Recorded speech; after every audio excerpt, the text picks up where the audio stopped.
નમસ્કાર, મારું નામ અમિત હોડા, હું રાજકોટથી આવું છું અને સૌને જય સોમનાથ. સોમનાથને વેરાવળમાં વસતા ગીર સોમનાથના બધી જનતાઓને મારા જય સોમનાથ.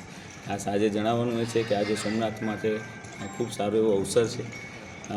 અમિત હોડા એટલે કે મારો લાઈવ ઇન કોન્સર્ટ અહીંયા અવસર રિસોર્ટના આંગણે થવાનું છે.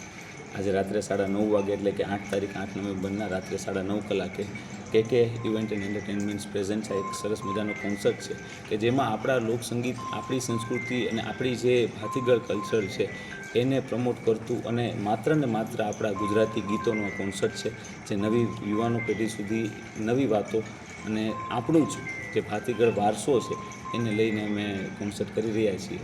અને અવસર રિસોર્ટના આંગણે દાદા સોમનાથના આશીર્વાદ થકી અને ખાસ જે મારી ઓળખ છે સોમનાથ મહાદેવની આરતી, એ આરતી પણ આજે ખૂબ ભાવથી ગવાશે અને જનતાને ખૂબ મારા પ્રણામ છે અને આમંત્રણ છે કે આપ આવો અને માણો આપણું આ live concert, Amit Hoda live concert Avsar રિસોર્ટના આંગણે આજે 9:30 કલાકે.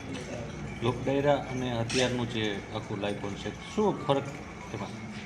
ડાયરાઓમાં જે પરંપરા પહેલાં હતી કે પહેલાં જે ગામડાના ચોકમાં ડાયરો થતો, ભજન થતું, સંતવાણી થતા, એ પછી પૂજ્ય નારાયણ સ્વામી બાપુએ, પૂજ્ય કાનદાસ બાપુએ એને સ્ટેજ ઉપર રાગબદ્ધ કરી, લિપિબદ્ધ કરીને લોકો સુધી પહોંચાડવાનો પ્રયત્ન કર્યો. પછી ધીમે ધીમે એ જ વસ્તુ આગળ ચાલતી ગઈ.